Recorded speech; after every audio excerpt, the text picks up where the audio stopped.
teman-temanku semuanya, Assalamualaikum warahmatullahi wabarakatuh. Masih bersama saya Mam Sakira, sembuh dari GERD dan anxiety.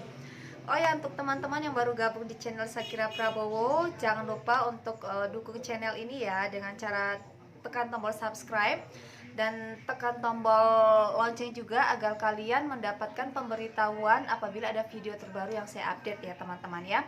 Dan untuk teman-temanku yang sudah gabung di channel ini, sudah subscribe, saya ucapkan terima kasih untuk dukungannya. Saya paling senang sekali teman-teman ya apabila ada ya WA ke saya atau DM ke saya ya, terus mengabarkan tentang kondisinya ya, karena tips atau sharing yang saya bagikan melalui YouTube saya ini ya teman-teman ya, membuat dia sembuh ya, terus semakin membaik ya, itu saya paling senang sekali. Alhamdulillah ya teman-teman ya, jika kalian ya makin kesininya ya makin membaik, mentalnya makin bagus ya, makin percaya diri, terus apalagi yang sudah ada di antara kalian yang sembuh ya, bisa melewati GERD ataupun anxiety ya teman-teman ya.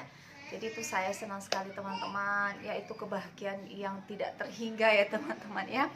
Oke teman-teman, seperti biasa saya akan memberikan tips ya ke kalian. Jadi di video kali ini teman-teman ya, saya akan membahas bagaimana caranya agar kita tidak merasa rasa ya.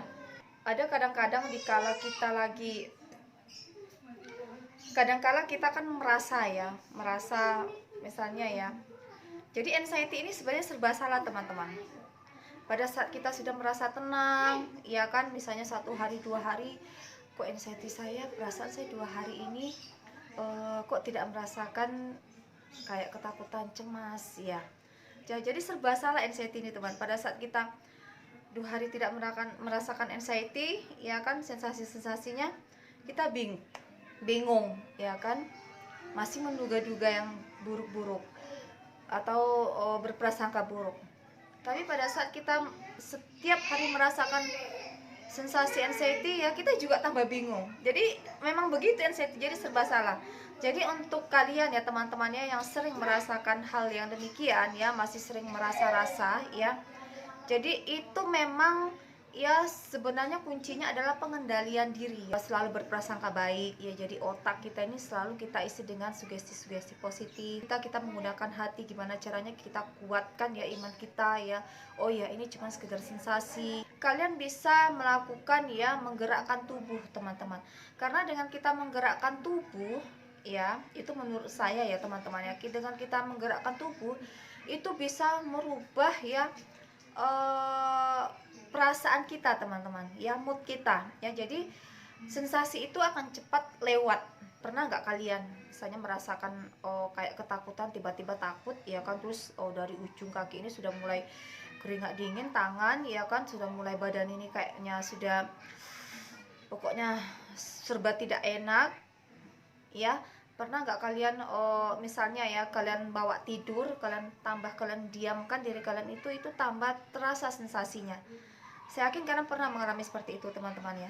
Terus beda lagi pada saat kita merasakan sensasi ya teman-teman, kita langsung bergerak, itu pasti beda rasanya ya.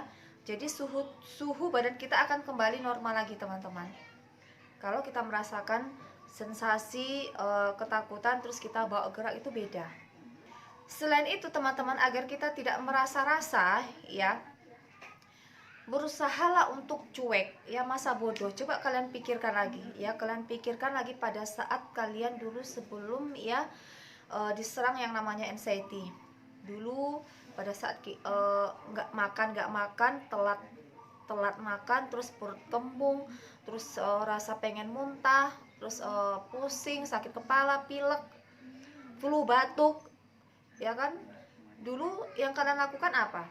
Pasti kalian kan cuek ya kan, nanti juga sembuh sendiri. Pasti yang kita pikirkan hal yang demikian ya, cuman pilek biasa ya. Jadi coba kalian pikirkan pada saat kalian dulu mengalami rasa sakit yang sama ya teman-teman ya, nggak panik, santai ya. Itu harus kalian ulangi lagi pada saat kalian mengalami anxiety. Jadi itu harus apa ya istilahnya, itu kita memang harus ya kalau kita pengen ya sembuh, kita memang harus memperlakukan diri kita ini teman-temannya selayaknya pada saat kita normal dulu. Terus ya untuk kalian ya teman-teman ya, misalnya aduh ini detak jantung saya ini kan, kadang-kadang kan kalau orang anxiety ini seperti itu teman-teman ya, karena saya juga mengalami persis kayak kalian yang kalian alami juga ya.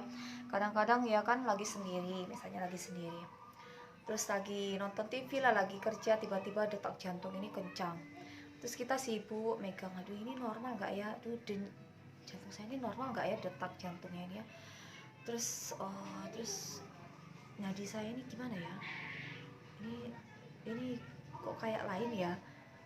Jadi semuanya itu serba kita raba-raba ya, tangan lah, terus aduh ini kok kepala saya pusing ya, terus ada sesuatu nggak di kepala saya ini ya. Jadi apa namanya itu, kalau orang anxiety itu memang seperti itu teman-teman ya. Jadi agar kita tidak merasa rasa ya teman-teman ya, kalian kalau penasaran ya nggak apa-apa, kalian periksa ya, agar menjawab rasa penasaran itu ya. Kayak saya juga dulu juga saya periksa teman-teman ya, karena kalau kita periksa mungkin ya beda lagi rasa penasaran ini, minimal kita ini dibuat tenang lah ya kan, periksa. Nah, dan kalau sudah dapat hasilnya normal ya alhamdulillah, kalian harus bersyukur, jangan tambah bingung ya teman-teman ya. Jadi jadikan itu ya hasil itu memperkuat lagi ya percaya diri kalian ya teman-teman ya, keyakinan kalian kalau saya ini tidak apa-apa ya, saya ini sudah periksa ya. Jadi kalian ngomong ke diri kalian sendiri teman-teman ya. Terus nggak usah merasa-rasa lah urusan jantung, denyut nadi, terus apa namanya itu, peredaran darah saya lancar apa enggak, semuanya organ tubuh apa, itu urusannya Allah. Allah yang ciptakan, Allah yang menggerakkan semuanya teman-teman ya. Ya jadi nggak usah dipikirin ya kan. Jadi yang menggerakkan itu bukan dokter, bukan kita ya, itu yang menggerakkan itu Allah. Kalau kalian saja nggak yakin sama Allah ya kan, sedikit-sedikit misalnya timbul sensasi, yakinnya aduh kok nggak normal ini, kayaknya nggak normal nih, saya ke dokter lah. Kalian yakinnya ke dokter, akhirnya nanti kalian hanya mengikuti hawa nafsu. Yang adanya itu kalian mengikuti hawa nafsu ke dokter. Sementara hawa nafsu itu kalau di agama kan itu kan tidak baik ya kan, itu setan ya teman-teman ya. Jadi kita sudah terpengaruh dengan pikiran buruk itu. Jadi kalian harus yakin ya, katakan ke diri kalian, aduh ya ngapain sih, capek juga kali ya kan, kita ngurusin denyut jantung kan, yang adanya kita capek sendiri ya. Jadi itulah ya teman-teman, harus gimana caranya, kita harus ya berserah dirinya juga harus kita latih. Makanya nggak salah ya teman-teman ya, kalau orang mengalami anxiety itu ya sering dijuluki dengan orang yang kurang iman ya, karena ya kurang yakin sama Allah, terlalu mengikuti prasangka buruk, pikiran buruk, jadi terlalu mengikuti logika. Apalagi si otak ini kan kalau menghasilkan pikiran buruk itu tubuh kita itu meresponnya terlalu cepat kalau terhadap hal-hal yang buruk itu, kalau si otak kita ini ya memproduksi hal-hal buruk. Kalau kita selalu dikalahkan dengan rasa takut, kapan kita bisa move on-nya ya kan teman-teman ya. Misalnya kalau sudah pengen keluar rumah, sudah siap-siap nih, sudah percaya diri, aduh saya pasti bisa keluar, terus nggak jadi, hanya karena dikalahkan dengan rasa takut yang dimunculkan di otak ini ya, yang dihasilkan sama si otak ini, terus nggak jadi, akhirnya down lagi, terus nggak jadi lagi ya. Kalau seperti itu akhirnya kita akan semakin nggak sembuh-sembuh teman-teman ya. Apalagi kalian sudah tahu ya, anxiety ini begini, anxiety ini memang begini, terus memang selalu menghasilkan pikiran buruk terus ya, dari pagi ke pagi. Jadi itulah tips agar tidak merasa rasa cuek, masa bodoh. Urusan organ tubuh semuanya itu yang menggerakkan itu Allah. Jadi ngapain kita bingung ya kan. Jadi kembalikan ke Allah semuanya.